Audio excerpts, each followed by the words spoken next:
How did Rockstar Games go from this to this? Let's find out. This is Sam Houser, let's call him Beardy. And this is his brother, Dan Houser, let's call him Baldy. Beardy and Baldy were born in London in the 1970s, and both of them enjoyed watching movies. No, not those movies. These movies. And they also loved rock and roll and wanted to be musicians. So after Beardy graduated from the University of London and Baldy graduated from Oxford, ouch, that's got a sting, Beardy. They both followed their dreams of becoming musicians and got their dream jobs at a major music label called BMG. Except it was nothing like they'd expected, and the brothers quickly realized the music industry in the real world is nothing like Drake's music videos. What's up? Luckily, BMG did something weird. Hey, let's start a gaming division. Beardy and Baldy knew less about games or programming than Donald Trump, but wanted to try anyways. And luckily, BMG said, okay. At the same time, a company from the land of haggis called DMA Design had an idea about a 2D top-down driver game called Race and Chase, where you could pretend to be a cop. Beardy and Baldy knew the game had potential to be something big, so they asked DMA Design, can we help with this? And DMA Design said, okay. But then the crime movie-obsessed brothers had a brainwave. Wouldn't it be more fun running over people and causing accidents instead of being a law-abiding cop? Why didn't we think of that? DMA Design loved the idea and removed a lot of restrictions, which made the game much crazier. After locking themselves in a dark room and coding for 30 months, the game was released in 1997 and was called Grand Theft Auto. Though the game got mixed reviews initially, it was a commercial success, and it caught the eye of a company on the other side of the world in America called Take-Two Interactive that was struggling to make adult games. So they bought BMG's gaming division to get Beardy and Baldy's help to rebuild their company. Take-Two Interactive gave Beardy and Baldy their own division, but they needed a good name, so they named their division after their childhood musical passion, Rockstar Games. Rockstar Games wasted no time at all and started working on Grand Theft Auto 2, which now included gang missions. But overall, it was very similar to the first game, so the reviews were mixed and it had average sales. But Rockstar Games wasn't satisfied with being average, so they decided to make the next Grand Theft Auto unlike anything ever seen before, a new 3D game that was ultra-realistic, where Beardy was the producer and director and Baldy became the writer. After 3 years of non-stop programming and testing, Grand Theft Auto 3 was published and shattered everyone's expectations. It was a story-based game about a guy who was left for dead by his girlfriend after a robbery. But you could also do anything you could dream of. A player could steal a tank to blow up police cars and get higher wanted levels while listening to a radio station that played real-world songs. Suddenly, people who were never interested in video games started buying Grand Theft Auto 3, and they could now peacefully vent their everyday frustration by running over innocent pedestrians.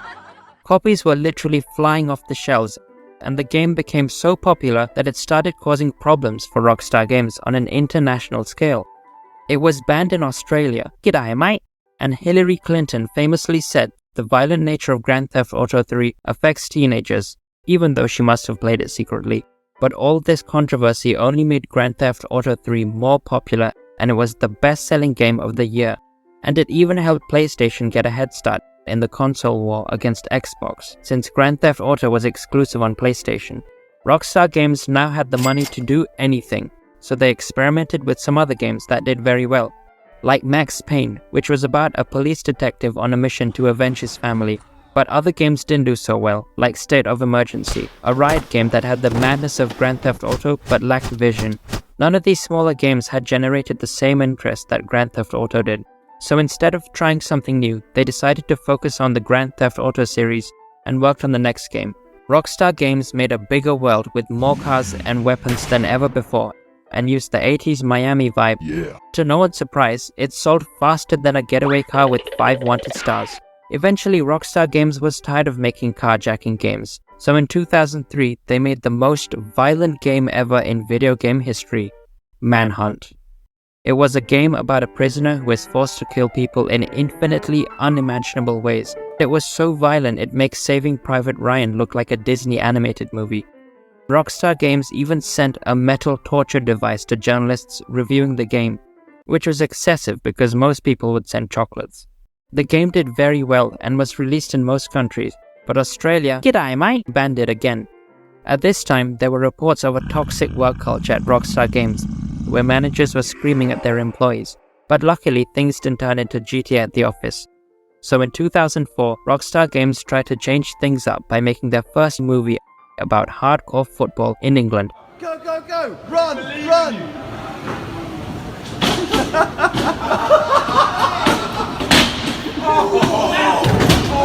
The English loved their football, so the film did okay in England, but not so much elsewhere. So Rockstar Games decided to switch back to games. And at this time, Baldy heard of a company that made an open world game called Red Dead Revolver that was set in the Wild West, but the game was cancelled. So Rockstar Games bought the rights in 2004 and released the game, which was meh. But it didn't matter, because Rockstar Games had been working on a surprise, and the name of that surprise was Grand Theft Auto San Andreas. This latest game was about a guy who gets drawn into the gangster lifestyle, and it was so realistic that players could now swim, they could explore multiple cities, and they could even make their character exercise so they didn't get fat and slow. It was the best-selling game ever in the United States at that time, and everything was perfect. Until it got worse. After Rockstar Games released the game on PC and Xbox, people started exploring hidden parts of the game, and realized there was a minigame where the protagonist could get busy with his girlfriend. Once again, Australia banned the game, g'day mate, and Hillary Clinton wanted federal regulators to start an investigation. All the criticism forced Rockstar Games to change the audience rating and recall the game, which costed millions and millions of dollars. Rockstar Games started getting into messy legal disputes, which really damaged their reputation. After taking some big hits, everyone waited to see what type of game Rockstar would release next. Would it be another game with a bit of 50 Shades of Grey? Or another violent murder fest? No one guessed correctly, because in 2006, Rockstar released a game that no one was expecting. Table tennis, which was actually pretty good. And more importantly, the game reminded everyone that Rockstar was still a pretty good game company despite all the controversy. So they eased back into the industry with a high school version of GTA called Bully, which was a smaller open world set in a school where the protagonist could fight back against bullies. Man, that must have felt good. The game did okay, but it didn't feel like a signature Rockstar game. So they released a sequel to Manhunt. Everyone thought Rockstar had lost their path, since they were jumping from a family-friendly table tennis game, which you can play with your grandparents, to a violent game that would make your grandparents shiver with fear and pass out. So Rockstar decided to make their own path and blow everybody's mind by creating an in-house engine to design the most realistic city ever made for the next game, Grand Theft Auto 4. It costed $100 million, and it would release at the same time on the Xbox and PlayStation. People were queuing up for the release in 2008, and when the doors opened, it earned $500 million within just 1 week, and became the fastest selling game in history. You could witness random events like carjackings and could even have realistic conversations with the NPCs. Quit following me! You undercover? It was like Rockstar used cheat codes to get back to the top of the gaming world.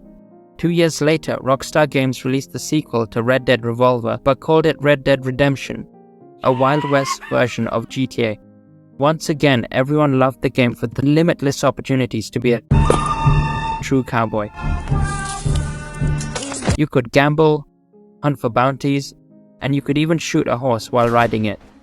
In 2010, Rockstar Games was on top of the world and dominated the game industry, but soon they were about to break their own records. Just after releasing Grand Theft Auto 4, Rockstar started developing Grand Theft Auto 5, with over 1,000 people working on the project. They pushed the graphical abilities like never before, and spent $265 million, making it even more expensive than the last game. But that was nothing in comparison to what it would earn, because after 3 days, Grand Theft Auto 5 earned $1 billion. You could play tennis, golf, take part in races, do bank heists, hiking, yoga. After massive success with Grand Theft Auto 5, Rockstar didn't release any games for a while, so people thought they were enjoying some quiet time. But many people didn't realize they had been working on a new Red Dead Redemption for 8 years, and eventually Red Dead Redemption 2 was released in 2018. It had everything from breathtaking landscapes to lifelike interactions in the wild. Hey! Need a hand with your horse? Sounds good. Oh, hey! It was a cowboy dream coming true once again. Players could hijack trains, bond with horses, and even feed people to alligators, which must have been a lovely father-son bonding experience. As expected, it was a massive success, but 2 years later in 2020, Baldi shocked the industry by resigning from Rockstar Games to pursue other interests, whilst Beatty stayed as the president. So after revolutionizing the gaming industry, it seemed Rockstar Games was going to have its happily ever after, until they dropped the trailer for Grand Theft Auto 6 in 2023, which is now the most viewed trailer in YouTube history. Wow. The trailer had plenty of aspects to praise, but a few of the noteworthy moments were a crocodile going shopping and a woman twerking on top of a moving car. We've only seen a fraction of what is to come, but judging by the trailer, it's going to be yet another classic Rockstar game that redefines gaming. And that brings us to where we are today. Have I mentioned every single aspect in Rockstar's history? No, but I tried pretty hard.